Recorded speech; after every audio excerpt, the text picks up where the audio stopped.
A very good morning, class. Today we are going to start with lesson number 5 of our secretarial practice, and the name of the lesson is deposits. As you all know, class, we have already finished with first to 4 chapters and also finished off with 6th and 7th letters related chapters as well. Now we are starting with lesson number 5. Before that, we'll just have a quick revision of this topic which we already covered in chapter number 2. Meaning of public deposit.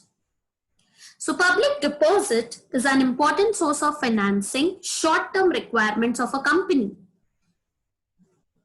The companies receive fixed deposits from the public for the period ranging from 6 months to 36 months.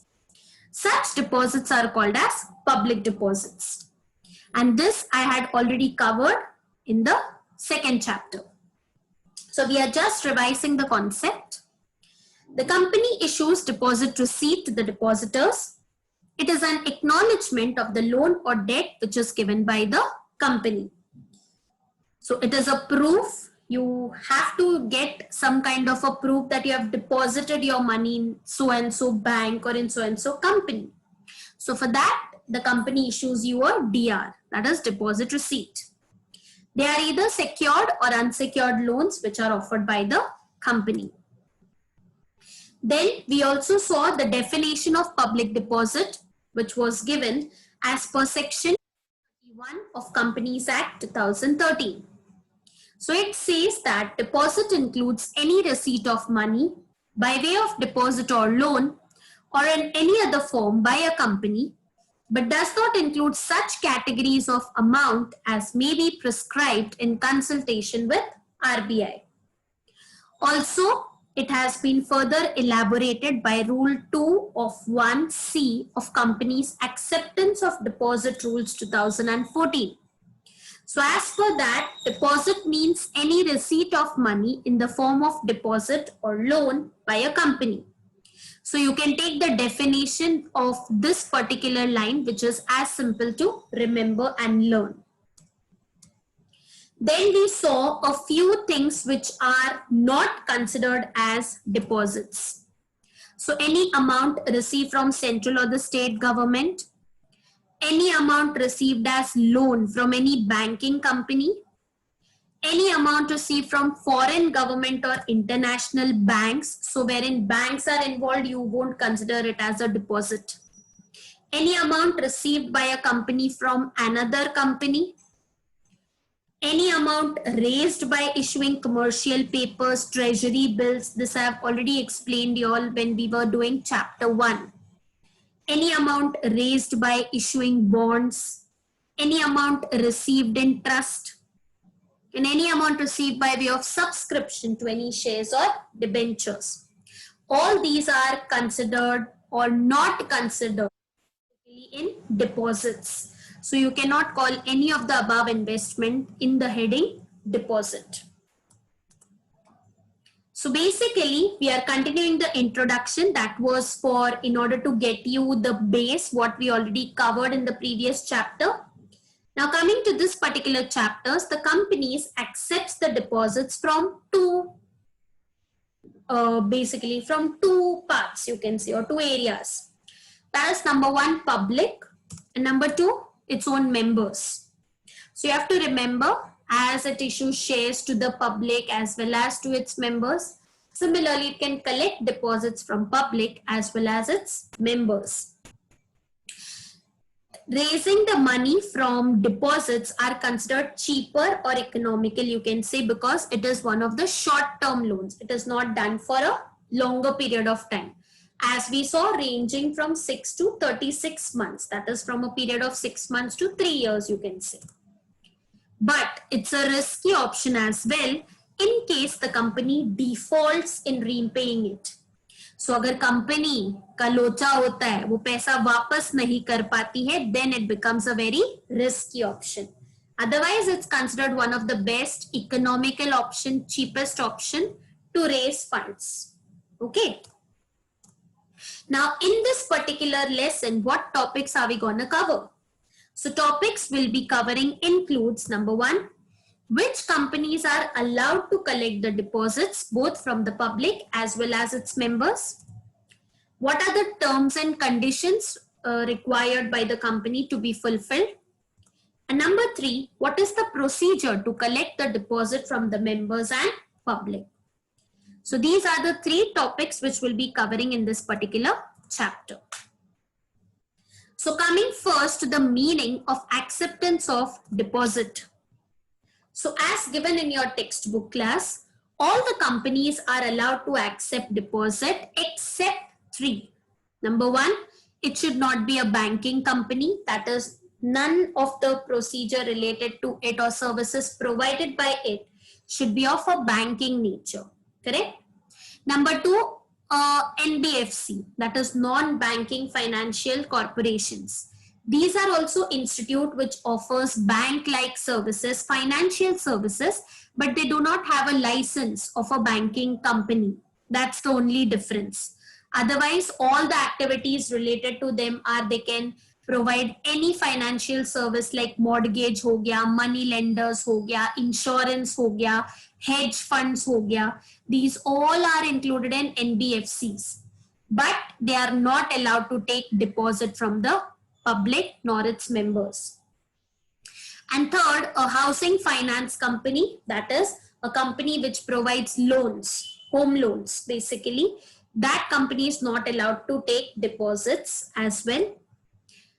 Any other company, as the central government has specified, will have to comply with the provisions of A, section 73 to 76 of Companies Act 2013, B, Companies Acceptance of Deposit Rule 2014, and C, directives issued by RBI regarding acceptance of deposit.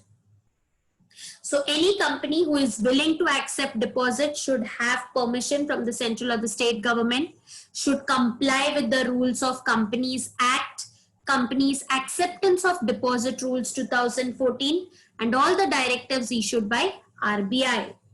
Then only it can start with accepting or asking for deposits from public or its members.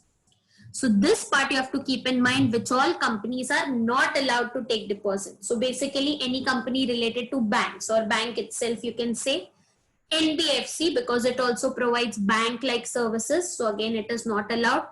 Any housing finance company and any such company as directed by central government, RBI, or any Companies Acceptance of Deposit Rule 2014 will not accept the deposit. Continuing with the topic, acceptance of deposit. The following chart shows which companies can collect the deposit from the members and from the public. So now class, whenever we'll be talking about this particular topic, remember the short form PPE. So which companies are allowed to collect deposits? PPE. Notice PPE. Number one, from the members, you have three options, PPE. And from public, then there are two options. So whenever we are talking about members, the smart code is PPE. That is private company.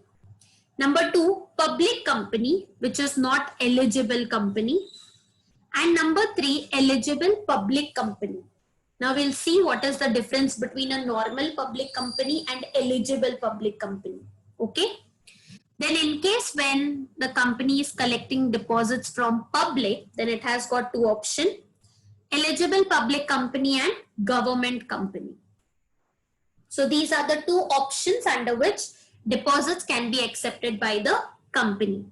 So in case of members, it is PPE, private, public, which is other than eligible, and eligible public company. In case of public, it is eligible public company and government company. Okay. Moving forward, now what is private, what is public, and what is eligible public? See to it. Private company are eligible and can accept the deposit from its members, directors, or relatives of directors. In case of public company, which is not an eligible public company, can accept deposit from its members or their directors. Eligible public company can also accept deposits from both members as well as public. Now, what is eligible public company? Normal eligible public company means a net worth of not less than rupees 100 crores.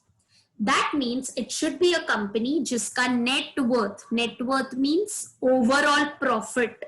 Now we'll see the breakup of net worth. What is the actual definition of the net worth in the next slide. So uska overall paisa, uska profit, uska sales, uska turnover should be 100 crores या उससे ज़्यादा. Or the turnover of not less than 500 crores and which has obtained prior approval of its shareholders through special resolution for accepting public deposit. या नहीं तो company का turnover, total profit, overall sales should be more than 500 crores and also it has obtained approval from its shareholders. उसने एक special resolution pass किया in the meeting and took the approval of the shareholders for accepting public deposits. That is what is called as eligible public company. दोनों में से कोई एक condition satisfy हुआ तो उसको eligible public company माना जाएगा. Clear class? Now let's see what is the meaning of net worth. So basically net worth में क्या क्या आता है?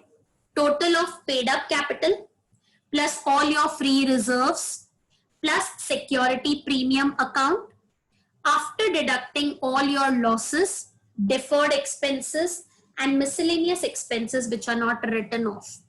That is what is called as your net worth. जिसमें आपका total paid up capital होगा, that is paid up capital is your equity and debt capital. All your general reserve fund, whatever you have kept it, plus security premium account that we saw when bonus share या rights issue करना होता है, then the company should have it. And you have deducted all your expenses, your losses and miscellaneous expenses which are not written off.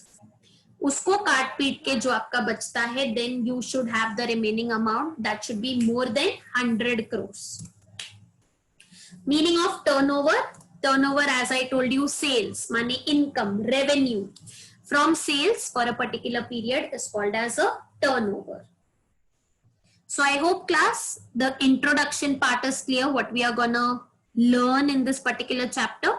So we have already started with the first part, which companies are allowed to collect deposits from both public and its members. So what was the smart code class? PPE in case of members. And in case of public, it is eligible public company and government company.